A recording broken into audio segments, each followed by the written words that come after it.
जय हिंद दोस्तों, आपका स्वागत है चलो फिर से वीएस अड्डा में। मैं भी जैसा क्या फिर से बात करता हूँ। जैसा कि आप लोग देख पा रहे होंगे, आज हम लोग 2024 के बारे में बात करेंगे। ठीक है, 2024 का जो भी सिलेबस है आपको पहले ही हम लोग डिस्कस कर चुके हैं।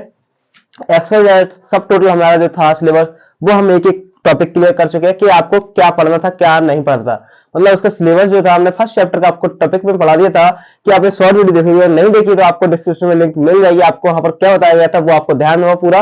मैंने आपको प्रस्तावना बताई थी, ठीक है, प्रस्तावना पूरी मैंने आपको समझा दी थी। उसमें प्रस्तावना में क्या था क्या नहीं था वो आपको सब बता रहा हूँ। देखो थोड़ा सा जरा रिपीट कर देते हैं हम लोग कि क्या था क्या नहीं था। और ध्यान रखना, जितने भी स्टूडेंट मेरी इस वीडियो को देख रहे हैं वो पहले सबसे पहले जो चैनल पर न्यू है वो चैनल को सब्सक्राइब कर ले और चैनल के साथ साथ सब्सक्राइब करने के बाद बेल आइकन प्रेस कर ले ताकि हमारी जो नई वीडियो हो वो आपको टाइम से टाइम मिलती रहे। ठीक है, तो हम सबसे पहले इसके बारे में चर्चा करेंगे। किसके बारे में? तो आपको पता ही चैप्टर हमारा है कि वैद्युत चैप्टर 1 है हमारे पास, तो आपको पता ही है। ठीक है, हमारे पास है वैद्युत आवेश तथा क्षेत्र। ठीक है, मतलब इलेक्ट्रिक चार्ज एंड फील्ड। तो आपको इसके थोड़ा इसके बारे में चर्चा करनी है और कुछ नहीं है, बस मेरी बातों पर ध्यान देते रहना और कुछ नहीं करना है आपको। ठीक है, तो जरा एक मिनट ये ब्लर ले रहा है।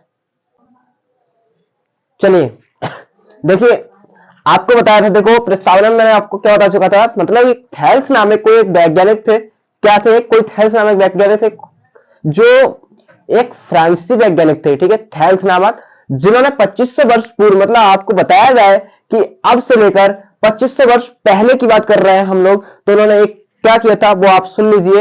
एक आवलुस की छड़ और बिल्ली की खाल को आपस में एक चीज बताई थी। उन्होंने क्या बताया था उसको भी आप पूरा डिटेल करके दिखाऊंगा।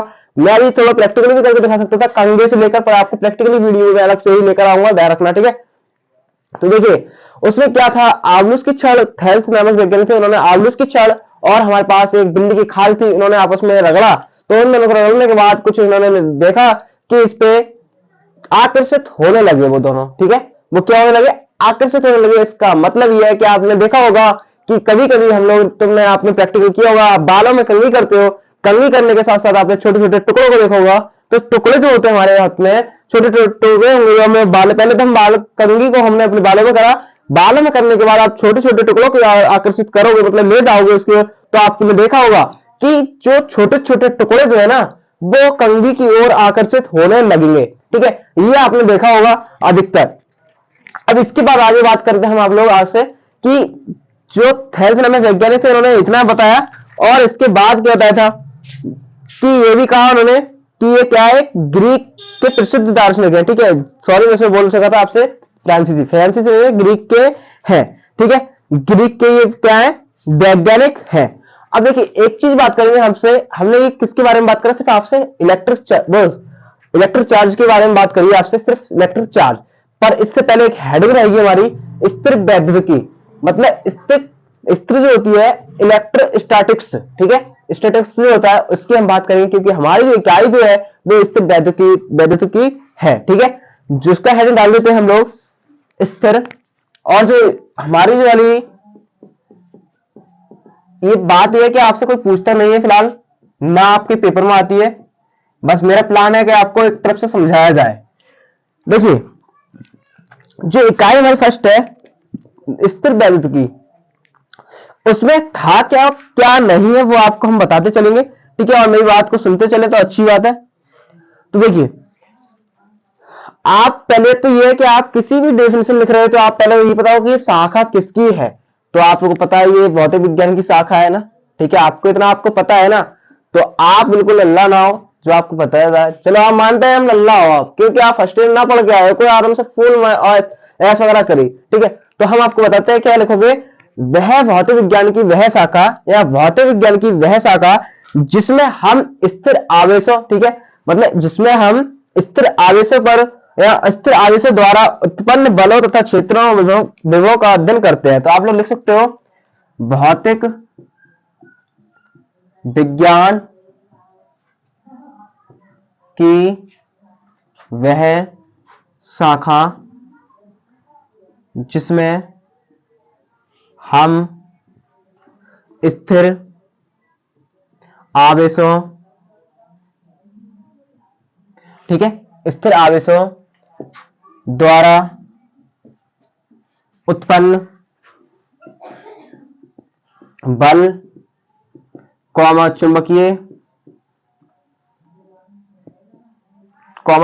चुंबकीय क्षेत्र लिखो। चुंबकीय तो आवेश से मतलब ही ना, चुंबकीय क्षेत्रों तथा विभवों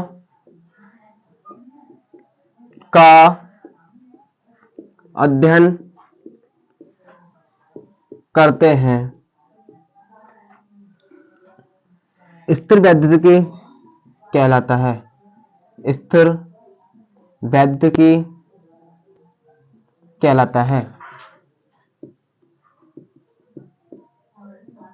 एक बार मैं देख लेता हूं वीडियो में सब आ रहा है। हाँ, फिलहाल सभी आ रहा है। पर देखिए एक चीज बताएं आपको कि यहाँ पर आपको एक चीज दिख रही होगी, राइटिंग हमारी जो है साफ नहीं दिख रही होगी, पर एक चीज समझ लेना यहाँ पर। अब ये मत कहिए कि सर आपकी राइटिंग सही नहीं है या बड़े भैया आपकी राइटिंग सही नहीं है। आपको राइटिंग पर नहीं जाना है मेरे भाई, आपको बस ये देखना है कि यहाँ पर पढ़ाई मतलब क्या है, इसमें पढ़ाई में है क्या वह देखना है। क्या आपको ये मत समझ लीजिए लल्ला कि हम राइटिंग देखें, लल्ला राइटिंग देखो तो ऐसे तो बहुत पढ़े हैं, ठीक है ना, पर राइटिंग पे आपको नहीं जाना है क्योंकि आपको पढ़ाई पे जाना है, ठीक है, ध्यान रखना।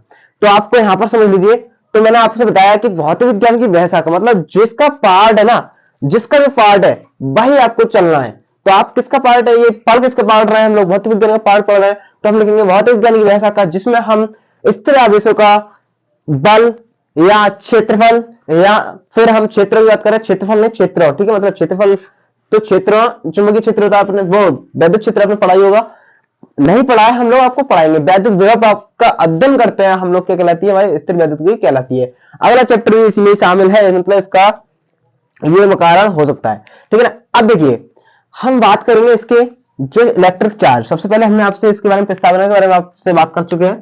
तो इलेक्ट्रिक चार्ज मतलब वैद्युत आवेश, ठीक है, जिसे हम लोग बात करते हैं इंग्लिश में इलेक्ट्रिक चार्ज,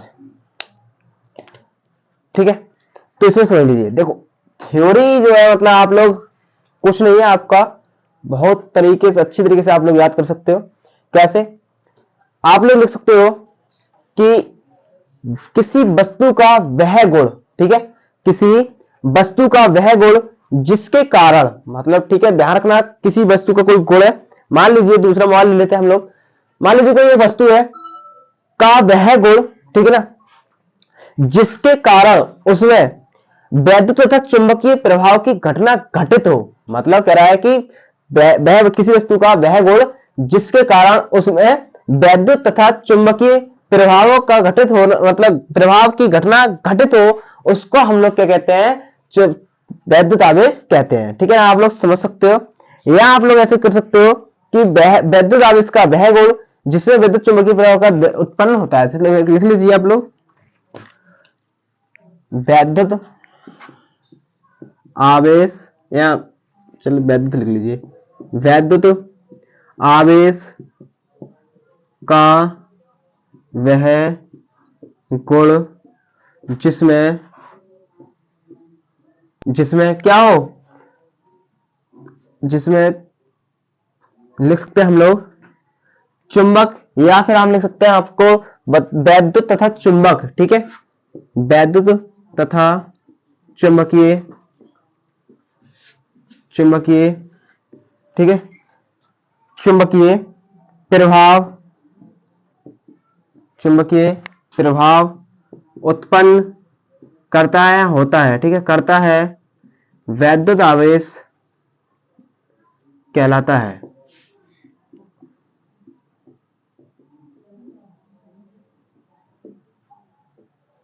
वैद्युत आवेश कहलाता है। बस एक चीज समझ लीजिए यहाँ पर क्या है क्या नहीं है, ठीक है।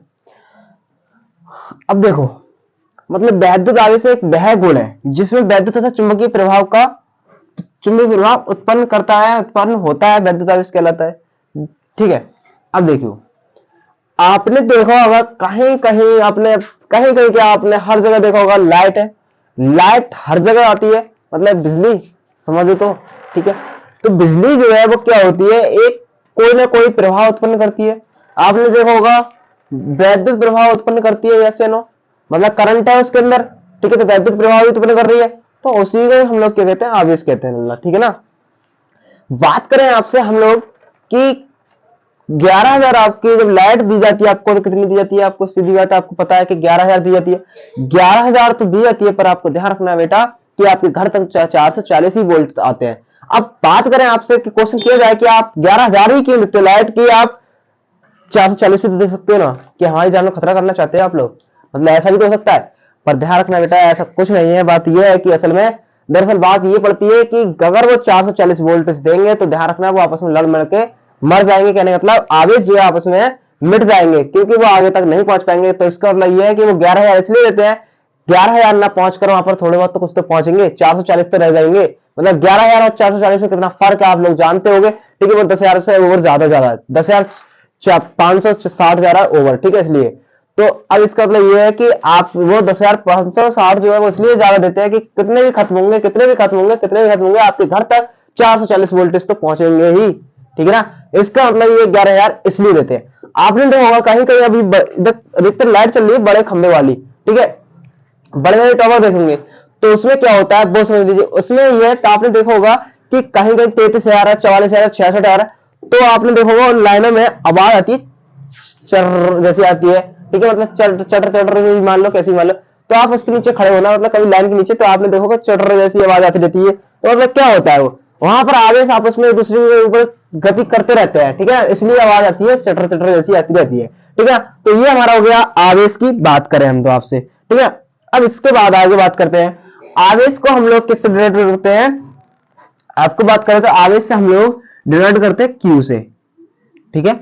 आवेश को स्मॉल क्यू से डिनोट करते हैं। और ध्यान रखना ये एक क्या है, अदिश राशि है, ठीक है। ये क्या है, अदिश राशि है, अदिश राशि है, ठीक है ना। ये क्या है, एक अदिश राशि है। अब बात करें हम लोग आपसे, ये दो प्रकार के होते हैं, ठीक है।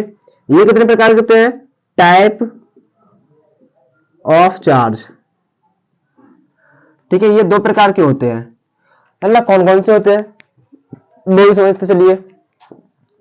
नंबर 1 धनावेश, नंबर 2 ऋणावेश।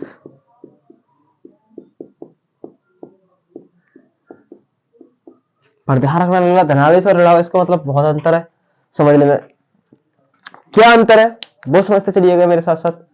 एक मिनट देख लेता हूँ माइक डाउन तो नहीं है, अल्लाह माइक का बड़ा सिस्टम है, अगर डाउन हो गया तो आवाज नहीं आएगी ना, बात ये पड़ रही है, ठीक है। चलिए अब देखिए ऋणावेश और धनावेश में मतलब समझ लीजिए। देखो धनावेश जो होता है आपको पता है ये पॉजिटिव होता है, ऋणावेश जो होता है नेगेटिव होता है। ध्यान रखना पॉजिटिव जो होता है हमेशा वो होता है ग्रहाई, ठीक है। क्या होता है, ग्रहाई होता है। पॉजिटिव क्या होगा हमारे पास, ग्रहाई। ध्यान रखना जब इलेक्ट्रॉन निकलेंगे तो पॉजिटिव क्या बोला मैंने, ग्रहाई बोला, चलो जो भी बोल दिया। पॉजिटिव जो होता है हमारा दाता होता है, ठीक है। पॉजिटिव क्या होता है हमारा दाता, और नेगेटिव जो होता है वो ग्राही होता है, ठीक है ना। ग्राही क्या होता है, नेगेटिव। तो ध्यान रखना जब इलेक्ट्रॉन निकलते हैं तो वहां पर जो है हमारा क्या होगा, धनावेश होगा, क्योंकि जो धनावेश जो है वो क्या है, एक दाता है, मतलब वो दान करने का कार्य करता है, ठीक है ना। अब इसके बाद हम आपसे बात करें कि ग्राही कौन होगा, तो सीधी बात है आपको पता होगा कि ग्राही वो होगा जो इलेक्ट्रॉन को ग्रहण करता हो, या मतलब इलेक्ट्रॉन को लेता हो, वो ग्राही कहलाएगा। सीधी बात है, ग्राही और दाता में आप लोग जानते ही हो। ग्राही वो कहलाता है जो ग्रहण करता है, दाता वो कहलाता है जो दान करता है, ठीक है। तो ये कौन है, ये भाई साहब दाता है, ठीक है, और ये ग्राही है। तो ये तो दाता बन गए, मतलब ये ज्यादा बड़े सेठ साहब हो गए, और ये दाता है मतलब वो ग्राही है, मतलब ये भिखारी मान लेना, ठीक है। ये कौन है, राजा और ये भिखारी, तो इन दोनों में ऐसी चीज मान लीजिए। तो राजा या भिखारी है, मतलब एक दाता है तो एक ग्राही है, ठीक है ना। तो ऐसे न राजा और भिखारी न मानो तो आप सीधे सीधे मान सकते हो सुदामा और कृष्ण भगवान, क्योंकि सुदामा जो थे वो क्या थे, ग्राही थे, ठीक है। कृष्ण भगवान थे क्या थे, दाता थे ना। आपको इतना कथा ना पढ़ी है, अल्लाह कथा मैं पूरी पढ़ा दूंगा, आपको चिंता करने की जरूरत नहीं है, क्योंकि कथा हमने पूरी आराम से पढ़ी है, क्योंकि कृष्ण लीला जो है पूरी हमें याद है आराम से, क्योंकि उन्होंने क्या, अब चलो चर्चा करें हम लोग आपसे, कृष्ण लीला की बात करने आपसे। तो कृष्ण लीला में क्या था कि उन्होंने चावल की मुट्ठी ली थी, तभी तो उसका घर परिवार सही हुआ था सुदामा जी का, ठीक है। तो क्या था, और रुक्मणी में आप अब बात करें, चलो छोड़ो रुक्मणी वगैरह वगैरह, चलो अपनी बात करते हैं, अपने आगे आते हैं, ठीक है। इससे अगला टॉपिक आते हैं। अब बात करेंगे प्रॉपर्टीज ऑफ चार्ज, ठीक है ना। तो प्रॉपर्टीज ऑफ चार्ज, देखो ध्यान रखना प्रॉपर्टीज भी, देखो मैं यहां पर लिख नहीं सकता, आपको एक हाथ जोड़ की विनती है, रिक्वेस्ट है, आप लोग लिखते रहिएगा, ठीक है, ये चीज लिखते जाइएगा। और कोई भी दिक्कत है, आपको नोट्स वगैरह चाहिए तो मेरे नंबर पर कांटेक्ट कर सकते हैं, ठीक है, 8433 245633, ठीक है। कोई भी दिक्कत है आप लोग कॉल वगैरह मैसेज कर सकते हैं, ठीक है। पर मैं जितना बोलता हूं उतना लिखते जाना, ठीक है। आपको अगर नोट्स नहीं चाहिए ना तो कोई दिक्कत ना, चलेगा, इस वीडियो में काम चल जाएगा आपका। बस मैं एक बोलूंगा आपको, मतलब समझाने के छोड़ कर मैं एक पहले बोल दिया करूंगा, उसके बाद खूब आराम से समझाया करूंगा, ठीक है। तो अब सबसे पहला पॉइंट लिखना है आपको, क्योंकि यहां पर लिखूंगा तो जानते ही टाइम लगेगा और फिर बर्बादी है टाइम, अपने पास टाइम थोड़ा कम है, मतलब वैसे टाइम बहुत है पर हमारे सबसे कमी है क्योंकि तैयारी बहुत करानी है आपको, सिलेबस बहुत है, ठीक है। देखो अब बात करें आपसे हम लोग तो क्या करना है कि यहां पर फर्स्ट पॉइंट जो रहेगा तो क्या लिखोगे, समान प्रकृति के आवेश जो होते हैं वो क्या करते हैं, प्रतिकर्षित करते हैं, और जबकि विपरीत प्रकृति के आवेश क्या करते हैं, आकर्षित करते हैं, ठीक है। अब बात करें चलो लिखो, पहले मैं लिख लो आराम से, मैं बोल रहा हूं, ठीक है। तो लिखो समान प्रकृति के आवेश, लिखो जल्दी, समान प्रकृति के आवेश प्रतिकर्षित करते हैं, ठीक है, समान प्रकृति के आवेश प्रतिकर्षित करते हैं, जबकि विपरीत प्रकार के आवेश क्या करते हैं, आकर्षित करते हैं, जबकि विपरीत प्रकार के आवेश आकर्षित करते हैं, क्योंकि इनके बीच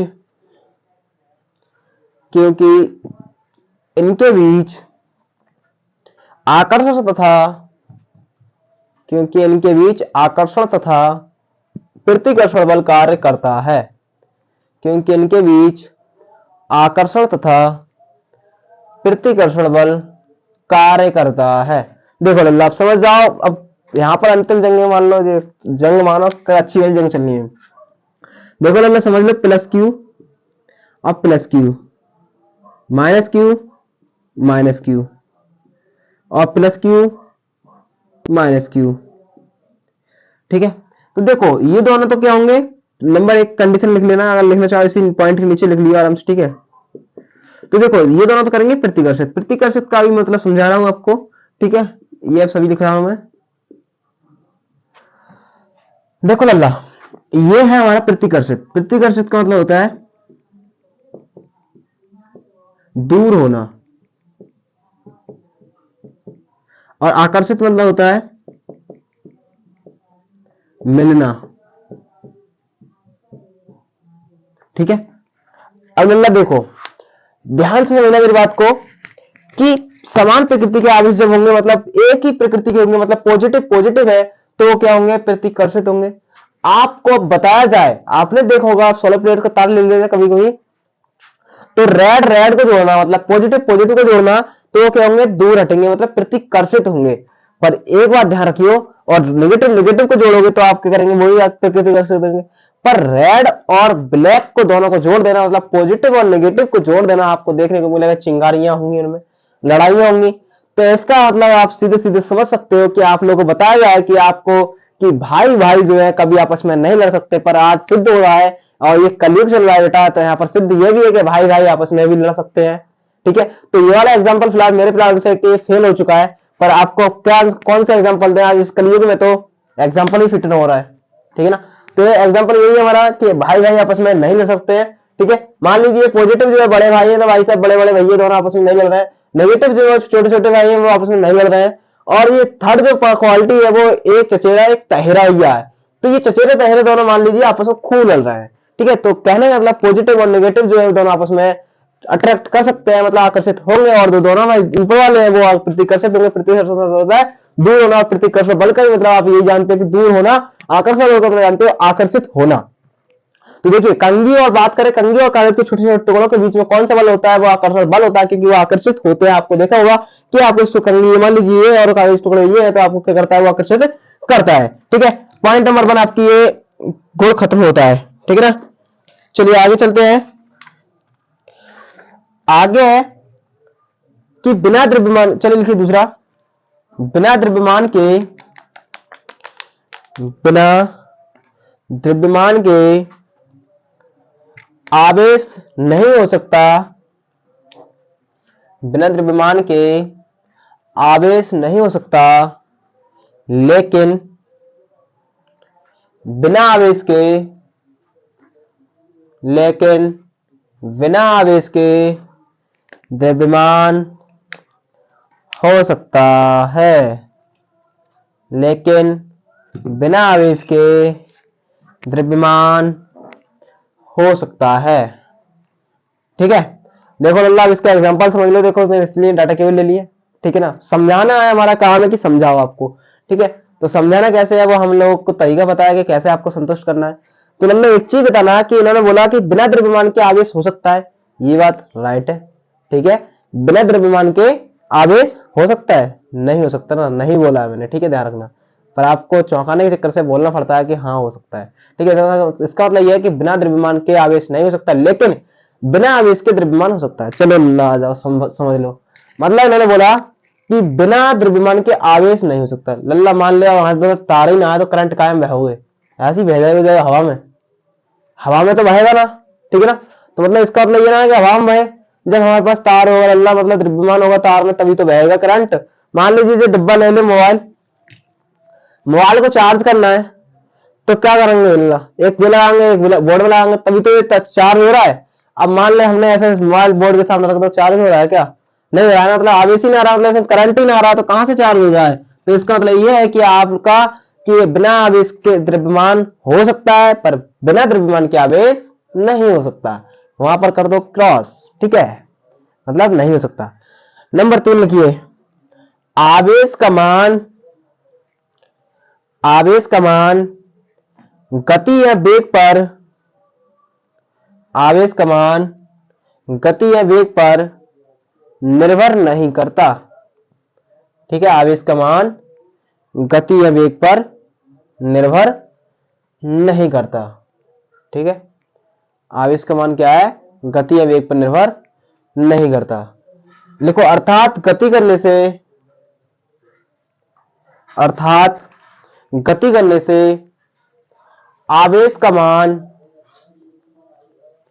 परिवर्तित नहीं होता। ठीक है, अर्थात आवेश का मान, मतलब गति करने से आवेश का मान परिवर्तित नहीं करता। चलिए अब इसको समझ लीजिए, मतलब कहने का मतलब यह है कि आवेश जब गति करेगा, ठीक है, मतलब अगर आवेश गति करेगा तो भी कोई दिक्कत नहीं है, मतलब निर्भर ही नहीं करेगा, मतलब ही नहीं है मुझे। मान लीजिए कोई भी, मान लीजिए कोई भी चीज ले लीजिए जिसपे हमें निर्भर नहीं है हम। ठीक है, हम क्या है, इस पे हम निर्भर ही नहीं है। ठीक है, हम अगर हम निर्भर नहीं है तो हम लोग क्या कह सकते हैं, हम इस पर निर्भर ही नहीं है। तो इसका मतलब यह है कि वो चाहे कुछ भी करे, चाहे वो उपस्थित हो चाहे ना हो, तो हम लोग कह सकते हैं कि वो उस पर हम निर्भर ही नहीं है। तो हम लोग कह सकते हैं कि हमें कोई जरूरत ही नहीं है ना। ठीक है, तो आप सीधी सीधी कह सकते हो जैसे कि आवेश का मान गति पर निर्भर नहीं कर सकता, तो इसका मतलब यह है कि आपको उसकी गति तेज हो चाहे हल्की हो, उस पर कोई निर्भर नहीं करता, क्योंकि वो परिवर्तित रहता है। ठीक है, आप परिवर्तित रहता है, क्या नहीं रहता, परिवर्तित नहीं होता। ठीक है, बताइए कोई दिक्कत? पॉइंट क्लियर होते जा रहे हैं ना? तो बताइए कोई दिक्कत? नंबर 3 थर्ड प्रॉपर्टीज हुई हमारी, और नंबर 4 पे चलते हैं हम लोग। तो नंबर 4 क्या है? ठीक है, तो आप लोग लिख लीजिए, नंबर 4 डाल लीजिए।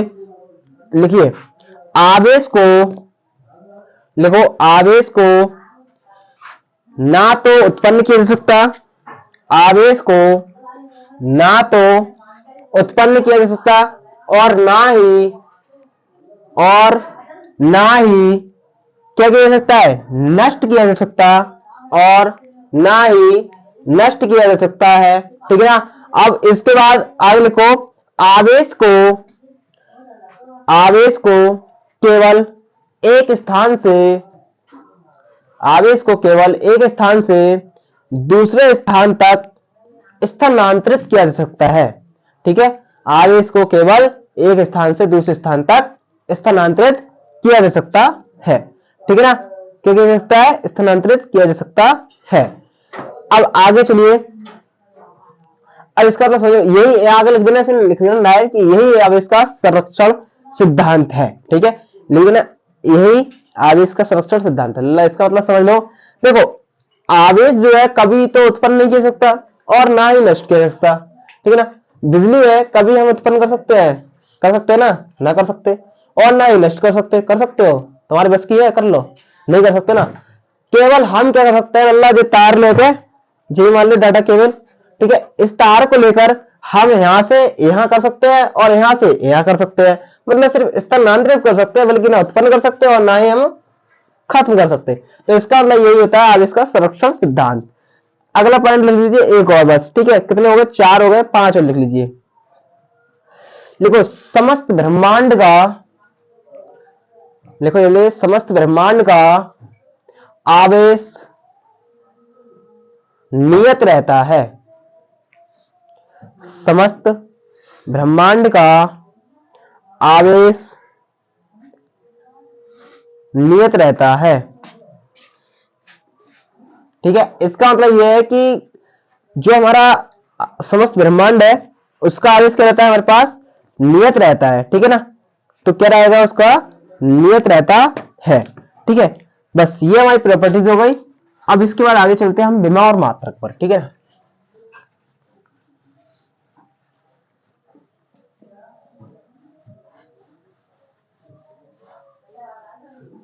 चलिए अब देखिए आवेश की विमा। ठीक है, पहले मात्रक पे आते हैं हम लोग। मात्रक, मात्रक लेते हैं हम लोग, तो कौन सा लेंगे हम लोग, ठीक है, मात्रक जो लेंगे हम लोग क्या लेंगे, एम्पियर सेकंड, और एक होता है कूलाम। ठीक है, कूलाम ले लेते हैं, तो दोनों होते हैं एमकेएस पद्धति में ये लोग। ठीक है, मतलब मीटर किलोग्राम सेकंड, ये दोनों किसमें होते हैं, एमकेएस में। कूलाम हिंदी में बात करें तो कूलाम ले सकते हैं, उसमें भी कूलाम होता है। ठीक है, कूलाम, और ये होता है एमपीएस सेकंड। ठीक है, तो ये किसमें होते हैं, अब आया कहां से वो आपको पता है, ये तो एसआई पद्धति का मात्रक है कूलाम, और एसआई पद्धति की मात्रक यूज होता है हमारे पास। ठीक है, अब बात करें एम्पियर प्रति एम्पियर सेकंड कैसे आया, आपको पता है क्यू और आईटी फॉर्मूला होता है, आप इतना जानते हो।